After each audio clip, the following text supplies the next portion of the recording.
Yo, what's going on? What's going on? I'm reeling off videos left and right here before I hit the road. But I tell y'all, um, first and foremost, if you are a member of the program, you'll be getting a lot of videos while I'm on the road. I'm just gonna be dumping y'all videos on y'all and getting back in contact with everybody. If you want to be a member of the program, mentorship program, like I say, it's not overly expensive or anything, and we get down. Some people, just do their calls any old kind of way, and that's good. We get to talk and talk and talk dogs, shoot the shit back and forth between each other, and it's all good. But I say that to say all of this, man, is that it's a lot of information there. It's actually picking up better. My assistant will be starting soon, so organizational parts of it will be a lot better also. So, this is usually a topic that I would talk about in the program, and I've been doing this more and more because it's hard to balance, between the two different things. But this is a major misconcept, and something that we have to talk about. And when I say it's a misconcept, it's a huge misconcept. When we start talking about line breeding, inbreeding, outcross with the edge blood, and I've talked about this before, Razor's Edge is not a bloodline. Excuse me. Don't let anybody fool you to say it's a bloodline. Don't let anybody make you believe that if somebody has stamped Razor's Edge or told you that's an edge dog, that you are breeding a very similar blood in all cases, because that is just not the facts. The Edge family pretty much evolved from Elite Edge. Now, giving Dave Wilson his credit, he was the original, him and his old lady at the time, and they did their thing, and they made, some foundational dogs. This is where the problem comes at with Razor's Edge and a lot of people believing it's a bloodline. Throughout the process, after they started and basically, did the initial work, what happened is you had many derivatives of the blood and additions to the blood from many different angles. So as far as being an actual bloodline goes, absolutely not. And the problem with that, the problem with that is, or the theory of it being a bloodline is it's not consistent. It can't be consistent because, like, for instance, Remy is not a Razor's Edge dog.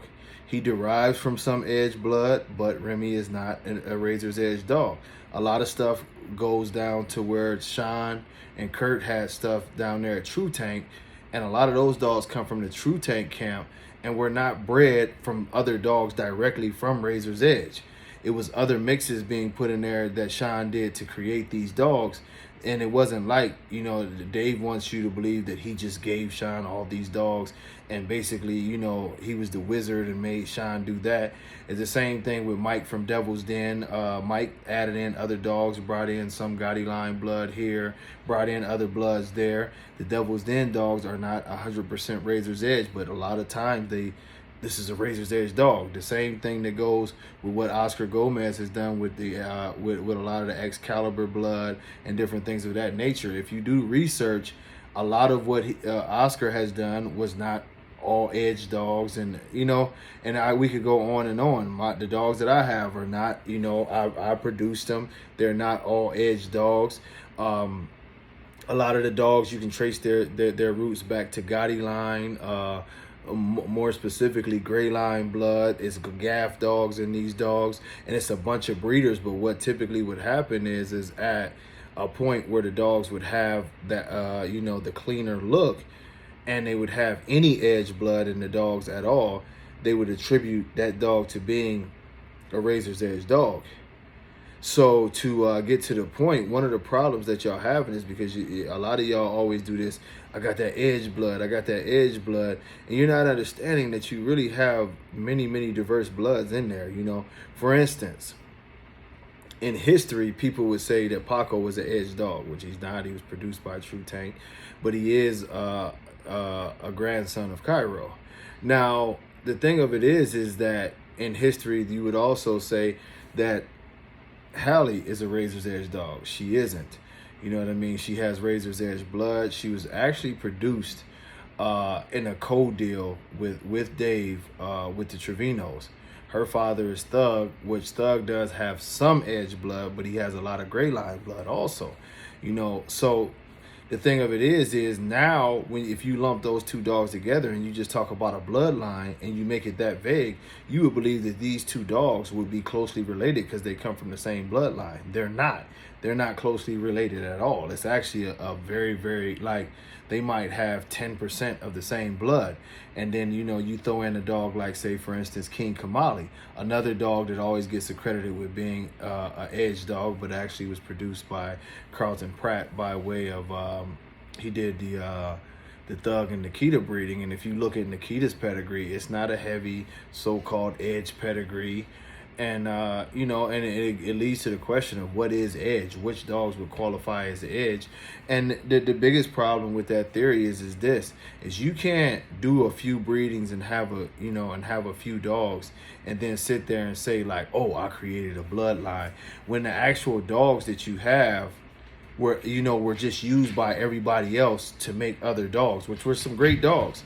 The razor's edge blood has contributed greatly to the American bully community, but it's not a bloodline. It's not anything tight. So if you think that, you know, for instance, you could take, you know what I'm saying, you could take Thing, you could take Remy. These are all big edge dog names. You could take Thing, you could take Remy, you could take, you know, whoever else you want to take, an Excalibur, you could take, you know, and just start taking random studs throughout the American bully history, I guess you would call it.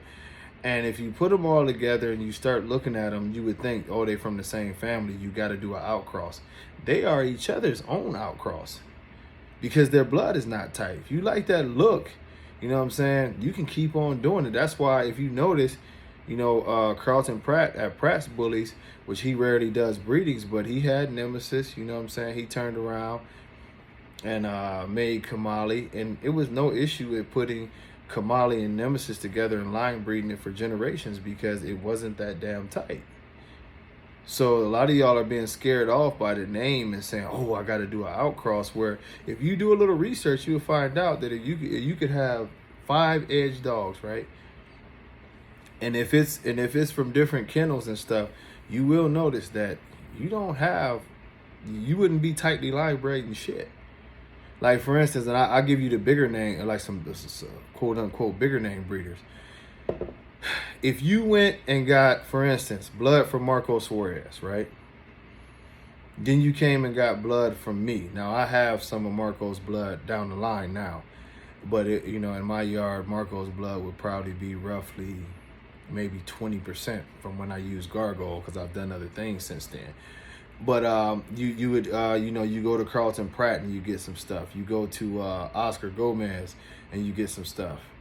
Then you mess around and you turn around and you flip it, and let's say you just go to who's another big edge breeder that y'all probably would know. I'll pick anybody. Well, it don't matter. But that's Devil's Den. Devil's Den is a perfect example. Now, if you take the bloods and you got bloods from all of those kennels and you start studying the pedigrees, what you will find, you will be shocked, is that the dogs aren't closely related at all. Even though they all get a stamp as being a part of the Edge family, they're not super closely related. You'll see percentages that are more so from the 10% to maybe at the highest 30% of the same type of blood.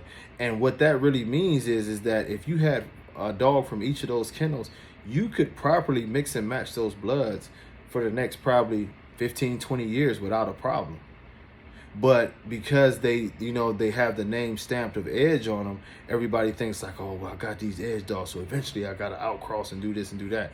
You really don't. The blood was never finished, and it was a farce. And one of the biggest reasons that it was a farce is because, believe it or not, when Deanna and Dave got together, Deanna was a rescue person. So Deanna didn't like the whole breeding thing. And of course, you know how fellas do. We, you know, you meet the right woman, you liable to quit every damn thing. So Dave just stopped breeding pretty much. You know what I mean? He got to a point to where he had a bunch of, and he wasn't lying when he used to say that on the videos. He had a bunch of old dogs there. He really didn't, he wasn't producing much at all because she didn't like him to breed. So you have to think about this, and this is something to think about. Deanna and Dave have been together, shit, we went back with it. They probably 20 years in the game. Easy or more. So y'all do the math. You know what I'm saying? He stopped breeding and messing around when Deanna hit the scene. Like I say, I know shit. We was kicking it in Jamaica in 04 and 05, and they was already a couple and had kids. You know, so like I said, they at least been together 20 plus years. And so he really it's been no real Razor's Edge kennel and Razor's Edge productions for a long time. He was do spot breedings here and there, but that's why you can't find a lot from Dave Wilson over the last 20 years. Well, if he hasn't been breeding for 20 years and doing his thing for 20 years, then how could it be a line? Because it takes some years to do a line. So how fuck old is Dave? You know what I mean? Did Dave start breeding dogs when he was 3? Because Dave ain't that damn old. Dave is in his 40s. You know what I'm saying? So that tell you, you know what I'm saying? That tell you, you know, it has never been what it's been. It's been like the rest of the American bully world, that it's more of a brand than anything. Razor's Edge is just like Dax Line. It's just like Gotti Line. It was never really a line about anything. It was just a brand, a name that people could use to sell dogs, and you know, with some success from some kennels and less success for other ones. But if you're breeding these dogs, and that goes with, well, Gotti Line, that's a whole damn different story. You got a lot of issues there. But if you're breeding these dogs, man, study your pedigrees. Don't study the names, because let's say the brand names, because you'll find out that you got a lot more things that you can do besides what you think you can do, because it's not tight at all, man. This is some scatterbread shit, and it's never culminated into being anything close to a bloodline. Until next time, y'all, much love. Peace.